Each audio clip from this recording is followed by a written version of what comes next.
Poultry Meg was the only person who lived in the new stately dwelling that had been built for the fowls and ducks belonging to the manor house.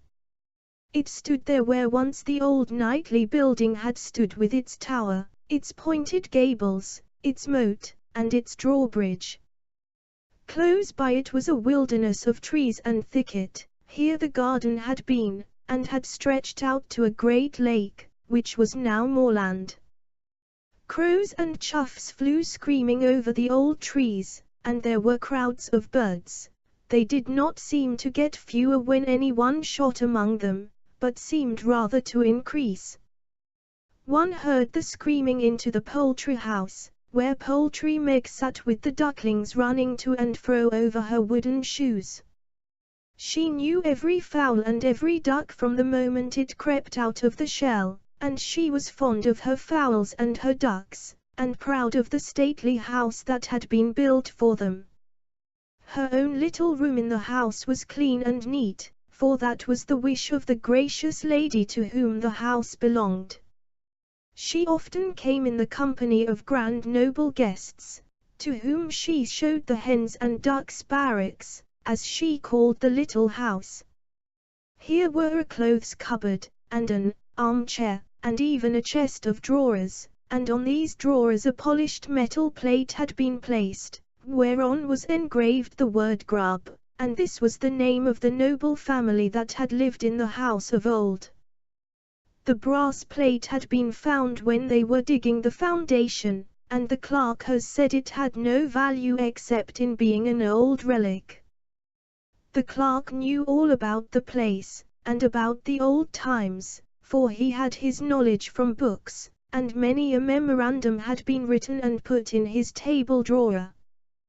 But the oldest of the crows perhaps knew more than he, and screamed it out in her own language, but that was the crow's language, and the clerk did not understand that, clever as he was. After the hot summer days the mist sometimes hung over the moorland as if a whole lake were behind the old trees, among which the crows and the daws were fluttering, and thus it had looked when the good night Grub had lived here, when the old manor house stood with its thick red walls. The dog chain used to reach in those days quite over the gateway. Through the tower one went into a paved passage which led to the rooms. The windows were narrow, and the panes were small, even in the great hall where the dancing used to be. But in the time of the last Grub, there had been no dancing in the hall within the memory of man, although an old drum still lay there that had served as part of the music. Here stood a quaintly carved cupboard, in which rare flower roots were kept, for my Lady Grub was fond of plants and cultivated trees and shrubs. Her husband preferred riding out to shoot wolves and boars, and his little daughter Marie always went with him part of the way. When she was only 5 years old, she would sit proudly on her horse, and look saucily round with her great black eyes. It was a great amusement to her to hit out among the hunting dogs with her whip, but her father would rather have seen her hit among the peasant boys, who came running up to stare at their lord. The peasant in the clay hut close by the knightly house had a son named Srey, of the same age as the gracious little lady. The boy could climb well, and had always to bring her down the birds' nests. The birds screamed as loud as they could, and one of the greatest of them hacked him with its beak over the eye so that the blood ran down, and it was at first thought the eye had been destroyed, but it had not been injured after all. Marie Grub used to call him her Srey, and that was a great favor, and was an advantage to Srey's father, poor John, who had one day committed a fault, and was to be punished by riding on the wooden horse. This same horse stood in the courtyard, and had 4 poles for legs, and a single narrow plant for a back. On this John had to ride astride, and some heavy bricks were fastened to his feet into the bargain, that he might not sit too comfortably. He made horrible grimaces, and Srey wept and implored little Marie to interfere. She immediately ordered that Srey's father should be taken down, and when they did not obey her, she stamped on the floor, and pulled at her father's sleeve till it was torn to pieces. She would have her way, and she got her way, and Srey's father was taken down. Lady Grub, who now came up, parted her little daughter's hair from the child's brow, and looked at her affectionately, but Marie did not understand why. She wanted to go to the hounds, and not to her mother, who went down into the garden, to the lake where the water lily bloomed, and the heads of bulrushes nodded amid the reeds, and she looked at all this beauty and freshness. "How pleasant," she said. In the garden stood at that time a rare tree, which she herself had planted. It was called the blood beech, a kind of negro growing among the other trees, so dark brown were the leaves. This tree required much sunshine, for in continual shade it would become bright green like the other trees, and thus lose its distinctive character. In the lofty chestnut trees were many birds' nests, and also in the thickets and in the grassy meadows. It seemed as though the birds knew that they were protected here, and that no one must fire a gun at them. Little Marie came here with Srey. He knew how to climb, as we have already said, and eggs and fluffy-feathered young birds were brought down. The birds, great and small, flew about in terror and tribulation, the peewit from the fields, and the crows and daws from the high trees, screamed and screamed. It was just such din as the family will raise to the present day. "What are you doing, you children?" cried the gentle lady. "That is sinful." Srey stood abashed, and even the little gracious lady looked down a little, but then he said, quite short and pretty, "My father lets me do it." "Caw, caw, away from here," cried the great black birds, and they flew away, but on the following day they came back, for they were at home here. The quiet gentle lady did not remain long at home here on earth, for the good God called her away, and, indeed, her home was rather with him than in the nightly house, and the church bells tolled solemnly when her corpse was carried to the church, and the eyes of the poor people were wet with tears, for she had been good to them. When she was gone, no one attended to her plantations, and the garden ran to waste. Grub the Knight was a hard man, they said, but his daughter, young as she was, knew how to manage him. He used to laugh and let her have her way. She was now 12 years old, and strongly built. She looked the people through and through with her black eyes, rode her horse as bravely as a man, and could fire off her gun like a practiced hunter. One day there were great visitors in the neighborhood, the grandest visitors who could come. The young king, and his half-brother and comrade, the Lord Ulrich Friedrich Gildelf.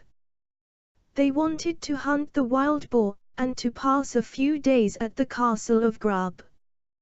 Gildelf sat at table next to Marie Grub, and he took her by the hand and gave her a kiss, as if she had been a relation, but she gave him a box on the ear, and told him she could not bear him, at which there was great laughter, as if that had been a very amusing thing. And perhaps it was very amusing, for, 5 years afterwards, when Marie had fulfilled her 17th year, a messenger arrived with a letter, in which Lord Gildelf proposed for the hand of the noble young lady. "There was a thing for you. He is the grandest and most gallant gentleman in the whole country," said Grub the Knight. "That is not a thing to despise." "I don't care so very much about him," said Marie Grub, but she did not despise the grandest man of all the country, who sat by the king's side. Silver plate, and fine linen and woolen, went off to Copenhagen in a ship, while the bride made the journey by land in 10 days.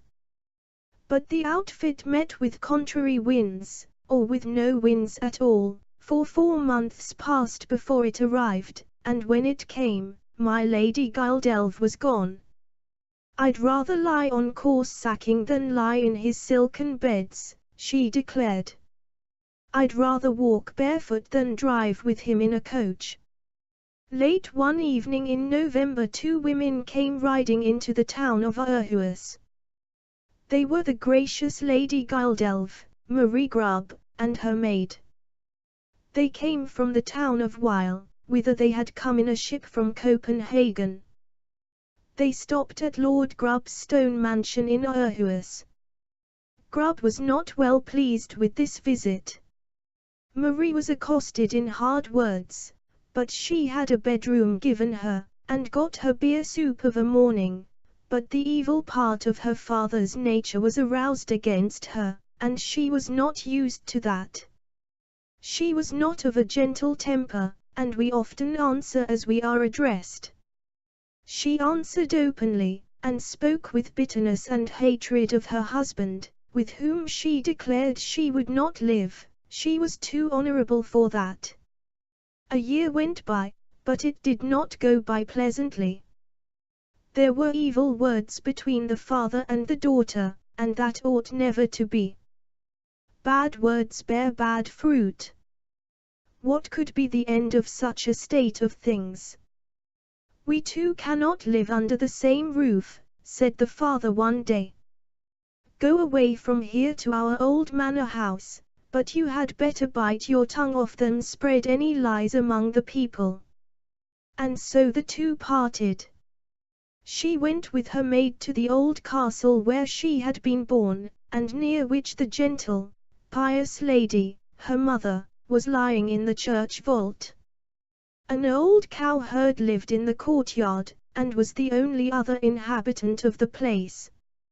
In the rooms heavy black cobwebs hung down, covered with dust. In the garden everything grew just as it would. Hops and climbing plants ran like a net between the trees and bushes, and the hemlock and nettle grew larger and stronger. The blood beech had been outgrown by other trees, and now stood in the shade, and its leaves were green like those of the common trees, and its glory had departed. Crows and choughs, in great close masses, flew past over the tall chestnut trees, and chattered and screamed as if they had something very important to tell one another, as if they were saying, "Now she's come back again, the little girl who had their eggs and their young ones stolen from them," and as for the thief who had got them down, he had to climb up a leafless tree, for he sat on a tall ship's mast, and was beaten with a rope's end if he did not behave himself. The clerk told all this in our own times. He had collected it and looked it up in books and memoranda. It was to be found, with many other writings, locked up in his table drawer. "Upward and downward is the course of the world," said he. "It is strange to hear. And we will hear how it went with Marie Grubb. We need not for that forget Poultry Meg, who is sitting in her capital hen house, in our own time. Marie Grubb sat down in her times, but not with the same spirit that old Poultry Meg showed. The winter passed away, and the spring and the summer passed away, and the autumn came again, with the damp, cold sea fog. It was a lonely, desolate life in the old manor house. Marie Grubb took her gun in her hand and went out to the heath, and shot hares and foxes, and whatever birds she could hit. More than once she met the noble Sir Pal Dyer, of Rubk, who was also wandering about with his gun and his dogs. He was tall and strong, and boasted of this when they talked together. He could have measured himself against the deceased Mr. Brockahuas, of Egescof, of whom the people still talked.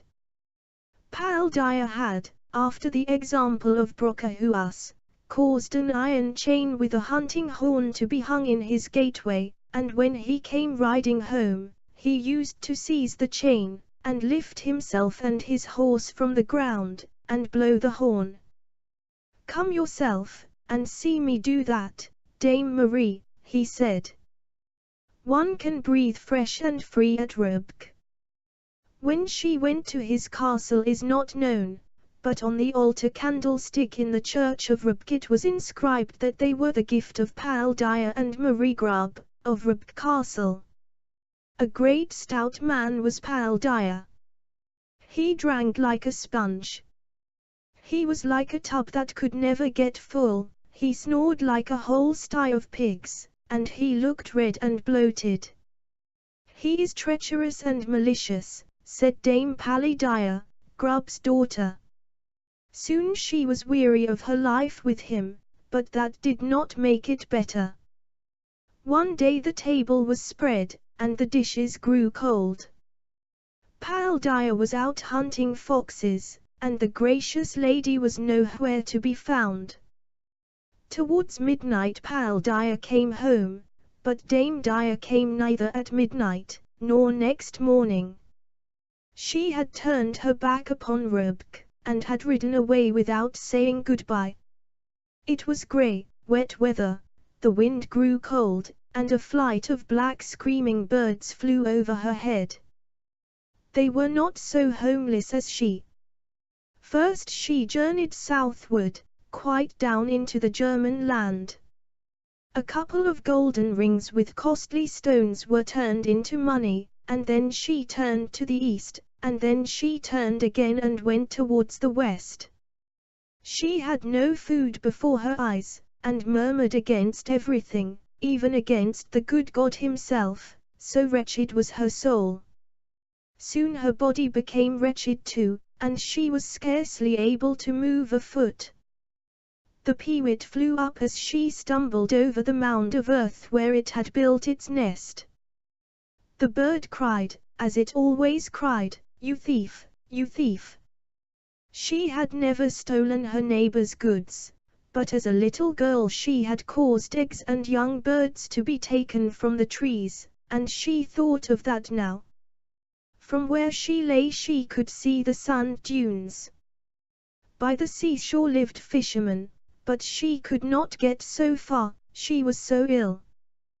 The great white sea mews flew over her head, and screamed as the crows and daws screamed at home in the garden of the manor house.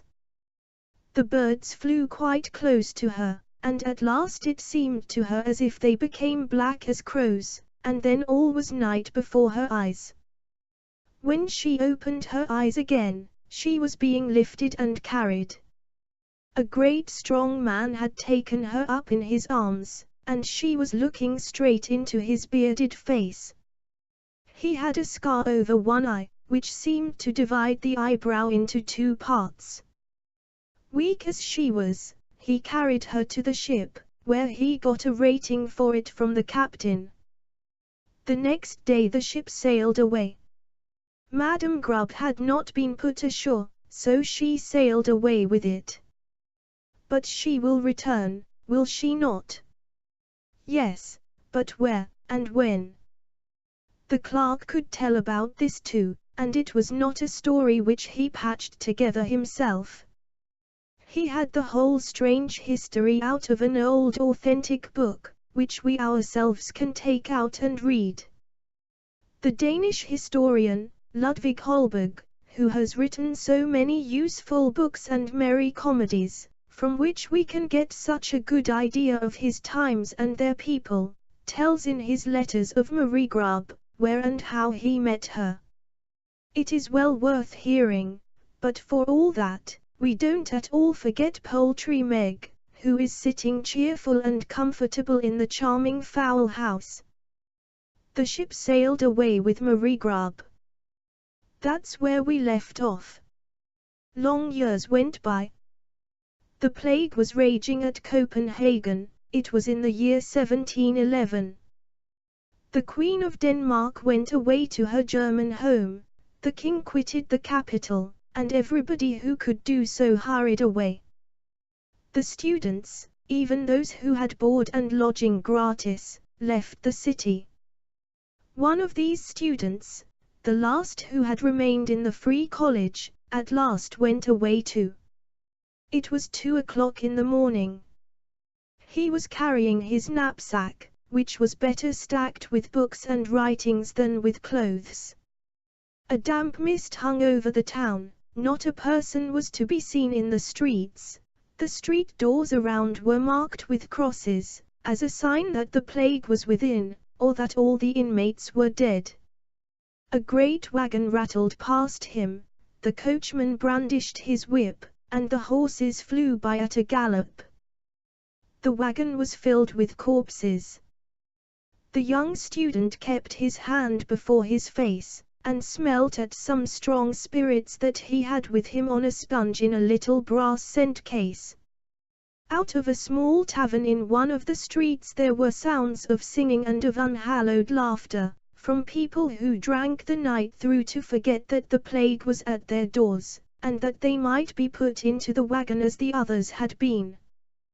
The student turned his steps towards the canal at the castle bridge, where a couple of small ships were lying. One of these was weighing anchor, to get away from the plague-stricken city. "If God spares our lives and grants us a fair wind, we are going to Gromart, near Falster," said the captain, and he asked the name of the student who wished to go with him. "Ludwig Holberg," answered the student, and the name sounded like any other.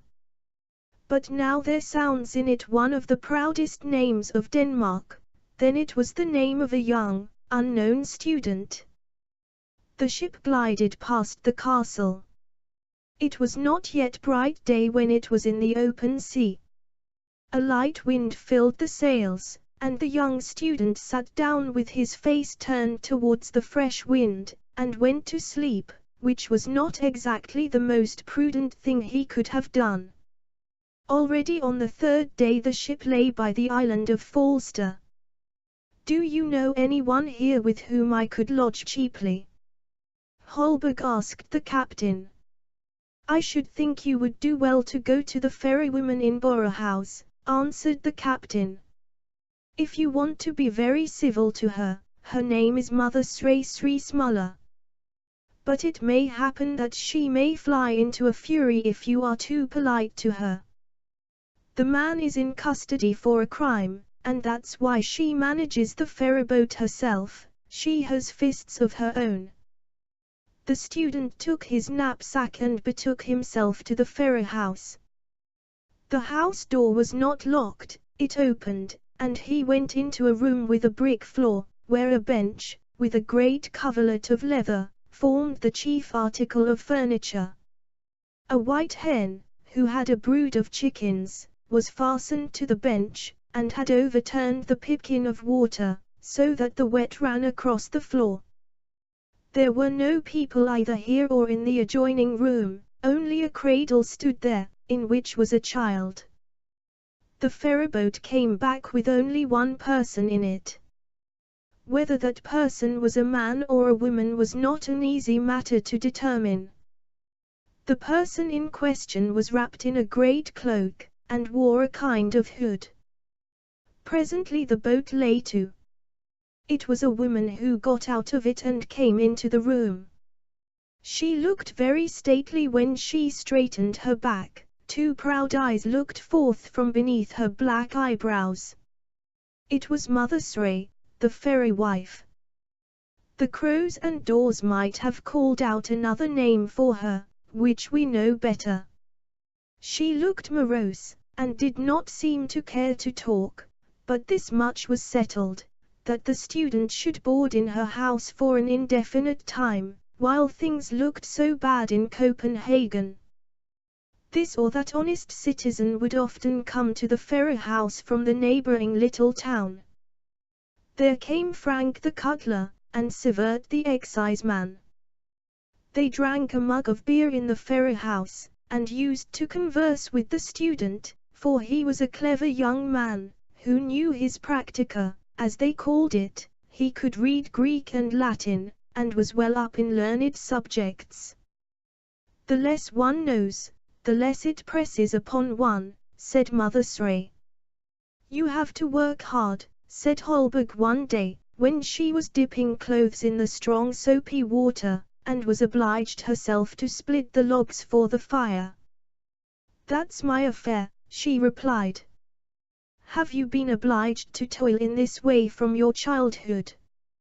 "You can read that from my hands," she replied, and held out her hands, that were small indeed, but hard and strong, with bitten nails.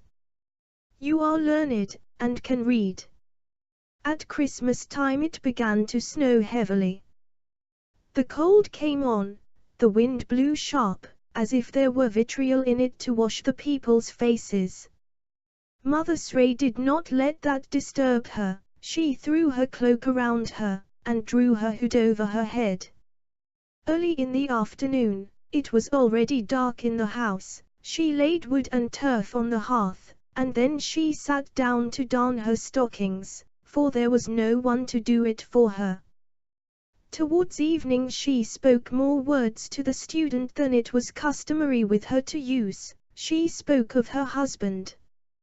He killed a sailor of Draga by mischance, and for that he has to work for 3 years in irons.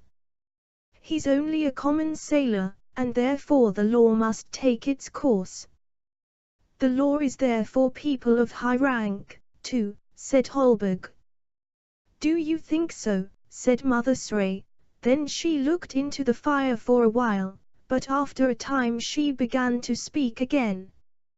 Have you heard of Kylik, who caused a church to be pulled down, and when the clergyman, Master Martin, thundered from the pulpit about it, he had him put in irons, and sat in judgment upon him, and condemned him to death? Yes, and the clergyman was obliged to bow his head to the stroke. And yet Kylik went scot-free. He had a right to do as he did in those times, said Holberg, but now we have left those times behind us. You may get a fool to believe that, cried Mother Sray, and she got up and went into the room where the child lay. She lifted up the child, and laid it down more comfortably. Then she arranged the bed-place of the student. He had the green coverlet, for he felt the cold more than she, though he was born in Norway. On New Year's morning it was a bright sunshiny day. The frost had been so strong, and was still so strong, that the fallen snow had become a hard mass, and one could walk upon it. The bells of the little town were tolling for church. Student Holberg wrapped himself up in his woolen cloak, and wanted to go to the town. Over the ferry house the crows and daws were flying with loud cries. One could hardly hear the church bells for their screaming. Mother Sray stood in front of the house, filling a brass pot with snow, which she was going to put on the fire to get drinking water. She looked up to the crowd of birds, and thought her own thoughts. Student Holberg went to church. On his way there and on his return he passed by the house of tax collector Sivert, by the town gate. Here he was invited to take a mug of brown beer with treacle and sugar. The discourse fell upon Mother Sray, but the tax collector did not know much about her, and, indeed, few knew much about her. She did not belong to the island of Falster, he said. She had a little property of her own at one time. Her husband was a common sailor, a fellow of a very hot temper, and had killed a sailor of Draga, and he beat his wife, and yet she defended him. I should not endure such treatment, said the tax collector's wife. I am come of more respectable people. My father was stocking weaver to the court. And consequently you have married a governmental official, said Holberg, and made a bow to her and to the collector. It was on 12th night, the evening of the festival of the Three Kings. Mother Sray lit up for Holberg a 3-king candle, that is, a tallow candle with 3 wicks, which she had herself prepared. A light for each man, said Holberg. For each man, repeated the woman, looking sharply at him. For each of the wise men from the east, said Holberg. You mean it that way, said she, and then she was silent for a long time. But on this evening he learned more about her than he had yet known. You speak very affectionately of your husband, observed Holberg, and yet the people say that he ill-uses you every day. That's no one's business but mine, she replied. The blows might have done me good when I was a child, now, I suppose, I get them for my sins. But I know what good he has done me, and she rose up. When I lay sick upon the desolate heath, and no one would have pity on me, and no one would have anything to do with me, except the crows and daws, which came to peck me to bits, he carried me in his arms, and had to bear hard words because of the burden he brought on board ship. It's not in my nature to be sick, and so I got well. Every man has his own way, and Sray has his, but the horse must not be judged by the halter. Taking one thing with another, I have lived more agreeably with him than with the man whom they called the most noble and gallant of the king's subjects. I have had the stadtholder Gildelf, the king's half-brother, for my husband, and afterwards I took Paldire. One is as good as another, each in his own way, and I in mine. That was a long gossip, but now you know all about me. And with those words she left the room. It was Marie Grub. So strangely had fate played with her. She did not live to see many anniversaries of the Festival of the Three Kings. Holberg has recorded that she died in June, 1716, but he has not written down, for he did not know, that a number of great black birds circled over the Ferrer house, when Mother Sray, as she was called, was lying there a corpse. They did not scream, as if they knew that at a burial silence should be observed. So soon as she lay in the earth, the birds disappeared, but on the same evening in Jutland, at the old manor house, an enormous number of crows and choughs were seen.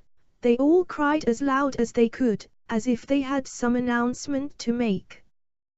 Perhaps they talked of him who, as a little boy, had taken away their eggs and their young, of the peasant's son, who had to wear an iron garter, and of the noble young lady, who ended by being a ferryman's wife. Brave, brave, they cried.